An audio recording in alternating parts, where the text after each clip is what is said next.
Hello everyone, good morning. Today in this lecture we are going to discuss Heisenberg's uncertainty principle and the experimental proof of wave nature of an electron. It means we are going to study a very famous experiment, Davison-Germer experiment, in which we are going to prove electron has a wave nature. So, as you know, in the previous theory lectures we have studied wave theory for the matter.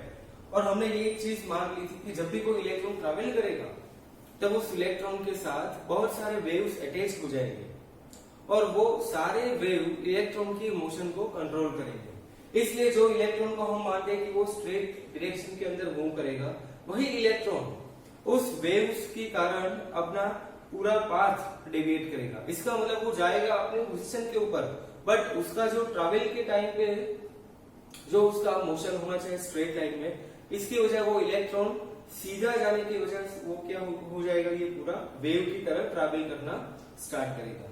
सो इसके लिए हमने उस matter wave को, ये matter wave को मान लिया था कि ये ऐसा वेव होगा जो पार्टिकल को अपने साथ लेके जाएगा, बट वो उस पार्टिकल को वेव की तरह ट्रैवल करवाएगा।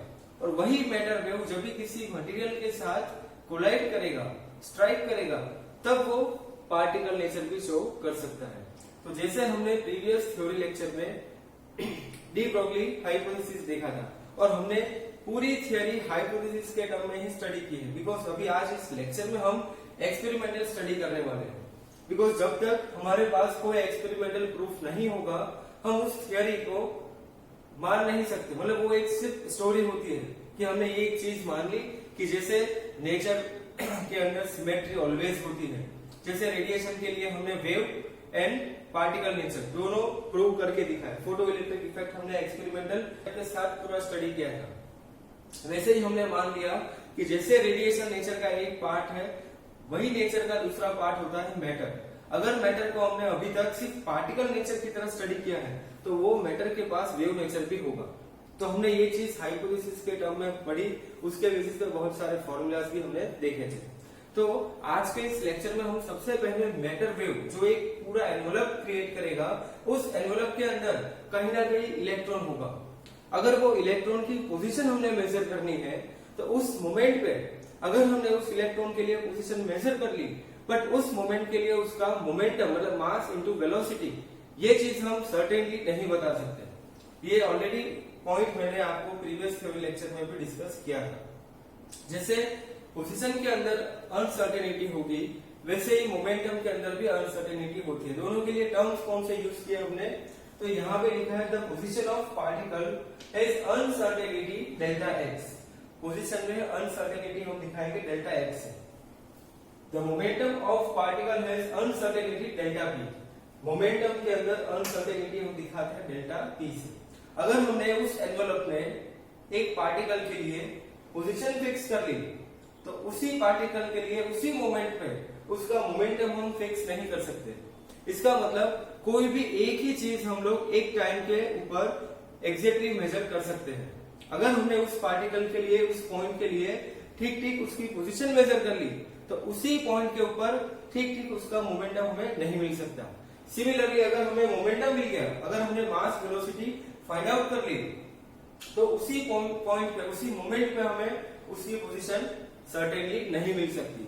तो इसी चीज को हमने नाम दिया है अनसर्टेनिटी प्रिंसिपल, जो हाइजेनबर्ग ने एक इक्वेशन के साथ दिया था।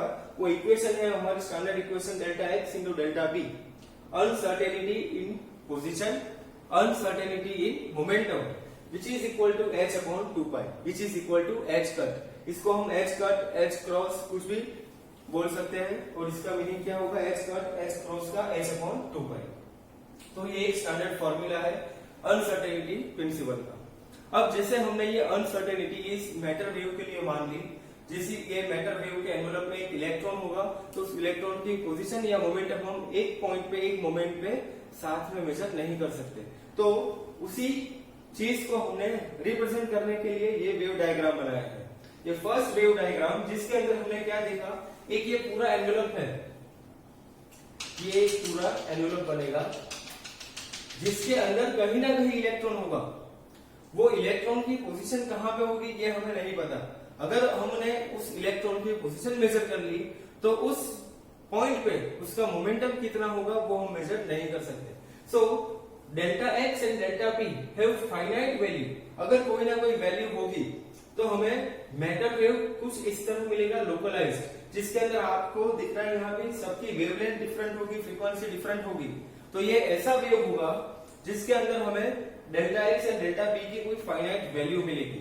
तो इसीलिए हमें इस मैटर वेव को ऐसे रिप्रेजेंट किया है जिसके अंदर आपको अलग अलग वेवलेंथ दिखेगी। इसलिए ये फर्स्ट पॉइंट लिखा है, matter wave is envelope of many waves of different wavelengths which control the motion of a particle. तो अगर फाइनाइट वैल्यू होगी delta x and delta P के पास तो हमें ऐसा एक मैटर वेव मिलेगा, एक पूरा एनवेलप मिलेगा, और हमने मान लिया कि इस एनवेलप के अंदर कहीं ना कहीं इलेक्ट्रॉन होगा। अगर इसी चीज को अगर हमने मान लिया कि change in momentum, it means कि डेल्टा पी की वैल्यू अगर हमने जीरो मान ली, मतलब इसी फॉर्मूला से डेल्टा पी जीरो कर लिया हमने, तो डेल्टा एक्स कितना हो जाएगा, इनफाइनाइट। इसका मतलब कि matter wave spread over full space के अंदर वो स्प्रेड हो जाएगा। अगर हमने उस एनवेलप के अंदर मोमेंटम जीरो कर लिया तो उस मैटर वेव के लिए पोजीशन कितनी हो जाएगी, इनफाइनाइट, मतलब वो पूरे स्पेस में ऐसे ही फैलता जाएगा। उस स्पेस के अंदर हमें इलेक्ट्रॉन की पोजीशन फाइंड आउट करनी है। तो ये सारी चीज अनसर्टेन होती है, और जैसे आपको ये स्टेटमेंट और ये इक्वेशन समझना है, बिकॉज इसका बहुत डिटेल स्टडी भी हो सकता है, बट हमें 12th स्टैंडर्ड के अंदर ये एक चीज याद रखनी है कि अगर हमने मैटर को एक वेव थियरी से मेजर किया है, इस एक वेव थियरी मान लिया है कि वेव नेचर भी होता है मैटर के पास, तो हमें ये एक चीज माननी होगी, किसी भी पार्टिकल को अगर हम थ्रो करेंगे तो वो पार्टिकल उसके मास एंड वेलोसिटी के ऊपर डिपेंड करेगा कि उसकी वेवलेंथ हमें मिलेगी या नहीं मिलेगी। जैसे हमने lambda is equal to h/mv formula use किया था। हमने एक बार एक इलेक्ट्रॉन को थ्रो किया एंड सेकेंड टाइम किसी ऐसे ऑब्जेक्ट को जिसका मास 10 kg हो, या फिर एक बॉल को हमने थ्रो किया।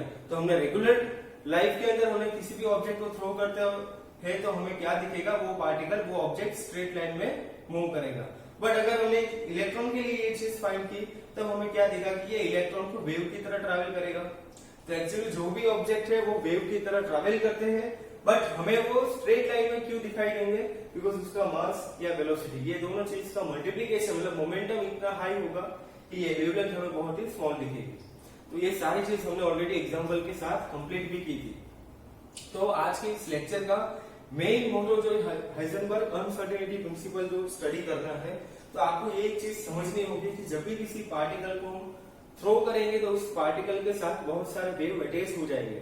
इसको हमने नाम दिया है वेव का एक पूरा एनवेलप बनेगा। उस एनवेलप के अंदर इलेक्ट्रॉन या फिर कोई भी एक पार्टिकल होगा, जो पार्टिकल की हमने पोजीशन नाप ली तो उस मोमेंट के लिए उसका मोमेंटम मेजर नहीं कर सकते सर्टेनली।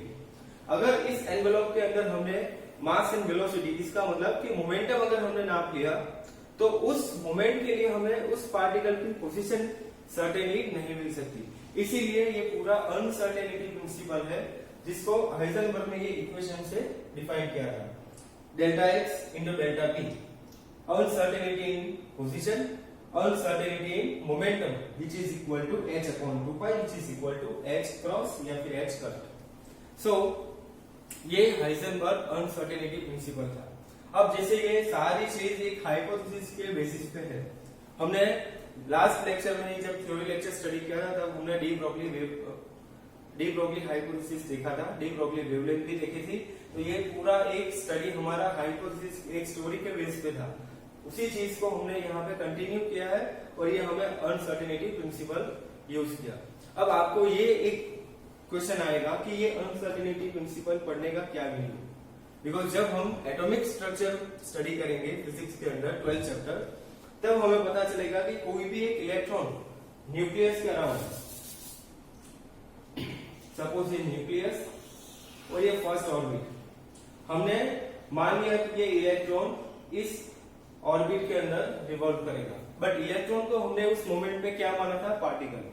अगर यही इलेक्ट्रॉन वेव की तरह ट्रैवल करेगा तो क्या होगा, तो हमें क्या दिखेगा, जैसे ये इलेक्ट्रॉन ट्रैवल करेगा उसके अराउंड हमने क्या देखा, मैटर वेव आ जाएंगे, मतलब ये सारे एक वेव का क्लाउड बनेगा। सो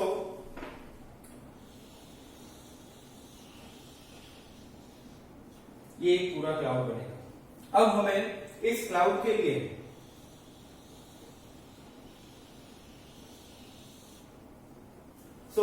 ये जो पूरा आपको क्लाउड दिखेगा, इस क्लाउड के अंदर कहीं ना कहीं इलेक्ट्रॉन होगा, ये हमने मान लिया। तो ये हाइजेनबर्ग अनसर्टेनिटी प्रिंसिपल हमें कहीं ना कहीं ये एटॉमिक स्ट्रक्चर में भी यूजफुल होगा, तब आपको ये पता चलेगा कि ये इसका इंपॉर्टेंस क्या है। तो जैसे हमने इलेक्ट्रॉन के मोशन को मान लिया कि ये एक पार्टिकल की तरफ मूव करेगा, तो एक ऑर्बिट के अंदर वो सर्कुलर मोशन करेगा। अगर उसी इलेक्ट्रॉन को अगर हमने मान लिया कि वो वेव नेचर भी शो कर सकता है, जैसे हमने आज एक्सपेरिमेंटल स्टडी करने वाले हैं वेव नेचर के लिए इलेक्ट्रॉन की। सो अगर इलेक्ट्रॉन वेव की तरह ट्रैवल करेगा तो वो ऑर्बिट में कैसे मूव होगा, तो ऑर्बिट में जैसे ये पार्टिकल मूव होना स्टार्ट होगा तो उसके अराउंड एक वेव का क्लाउड बनेगा। उसी क्लाउड के अंदर कहीं ना कहीं वो इलेक्ट्रॉन होगा।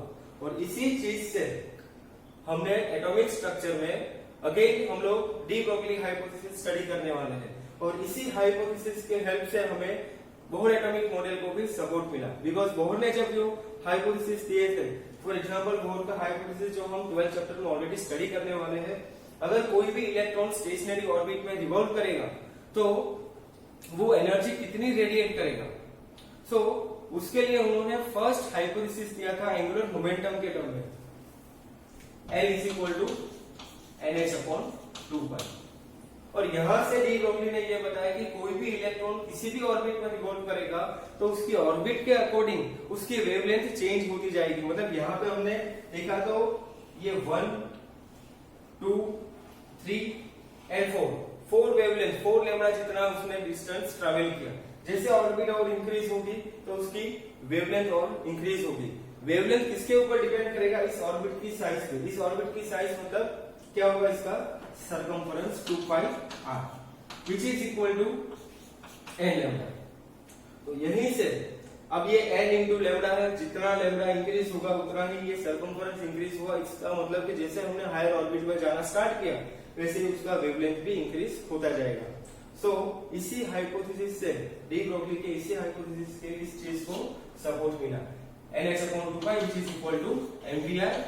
ये जो हमें स्टैंडर्ड फार्मूला पता है। अब यहां से हमने क्या किया, n h/mv which is equal to 2πr। NH/mv को नीचे लेके आए हम 2π into r। अब 2πr मतलब क्या हो जाएगा, ये n लैम्डा, यहां से n कट हो जाएगा तो lambda is equal to h/mv, और h/mv which is equal to lambda which is equal to de Broglie wavelength. तो इसका मतलब ये जो हमने हाइपोथेसिस माना था एटॉमिक स्ट्रक्चर के अंदर, वो हाइपोथेसिस राइट है।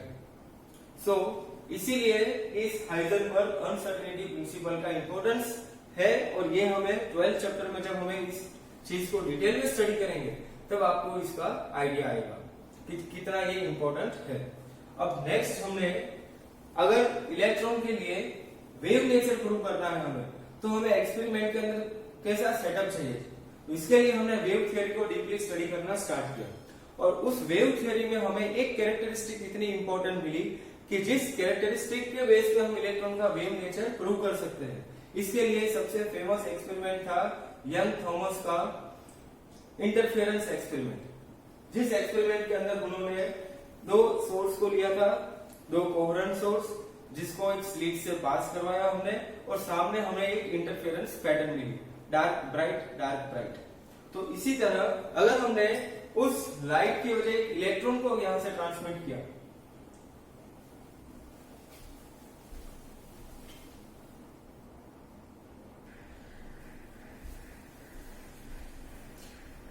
तो हमने जैसे लाइट को ट्रांसमिट किया था यंग्स एक्सपेरिमेंट में, हमने ये एक स्लिट के सामने हमने एक स्क्रीन रखी है। जैसे यहां से हमने S एक सोर्स से लाइट को ट्रैवल करवाया, S1 S2, दोनों का बीच का डिस्टेंस क्या होगा, स्मॉल d। यहां से जैसे हमने एक लाइट को ट्रैवल करवाया, तो जैसे ये वेव फ्रंट ट्रांसमिट होते गए, सामने हमें एक पॉइंट के ऊपर सपोज यहाँ पे हमें ब्राइट फ्रिंज मिली, ब्राइट स्पॉट मिला। अब जैसे हमने और भी ऊपर नीचे यहां से देखा तो सेम चीज हमें यहाँ पे भी मिली पीरियड्स। सो स्क्रीन के ऊपर हमें क्या मिला कि स्क्रीन के ऊपर कंटिन्यूसली हमें डार्क एंड ब्राइट बैंड्स मिलते रहे। अब डार्क एंड ब्राइट मतलब डार्कनेस एंड ब्राइटनेस किसके ऊपर डिपेंड करेंगे, तो वेव के सुपरपोजिशन के ऊपर। जैसे दो वेव आए, दोनों वेव के क्रेस्ट एंड ट्रफ इकट्ठे हो गए, ऐड हो गए, सुपरपोज हो गए, तो हमें वहां पे ब्राइट स्पॉट मिलेगा। अगर एक का क्रेस्ट आएगा और दूसरे का ट्रफ आएगा, तो वहां से हमें जो फाइनल वेव मिलेगा उसके अंदर हमने क्या देखा कि हमें डार्क फ्रिंज मिलेगी। इसका मतलब उसका एम्पलीट्यूड, उसकी इंटेंसिटी वहां से कैंसिल आउट होकर हमें एक डार्क फ्रिंज मिलेगी। ये सुपरपोजिशन ऑफ वेव आपने ऑलरेडी 11th स्टैंडर्ड में भी स्टडी किया है। तो ये डार्क एंड ब्राइट बैंड का रीजन क्या होगा कि यहाँ से जो निकलने वाले वेव्स है उस वेव का इस पाथ के ऊपर सुपरपोजिशन होगा। अगर ये कंस्ट्रक्टिवली सुपरपोजिशन हो गया तो वहां पे हमें ब्राइट स्पॉट मिलेगा। अगर उस पाथ के अंदर उस दोनों वेव का डिस्ट्रक्टिवली सुपरपोजिशन होगा तो वहां पे हमें एक डार्क पॉइंट मिलेगा। तो इसी तरह से ये वेव थियरी का एक इंपॉर्टेंट एक्सपेरिमेंट था जहां पे हमें इंटरफेरेंस पैटर्न मिली। पार्टिकल नेचर से हम ये इंटरफेरेंस पैटर्न स्टडी नहीं कर सकते। सो हमने क्या किया, इलेक्ट्रॉन के लिए ये एक चीज स्टडी करना स्टार्ट किया।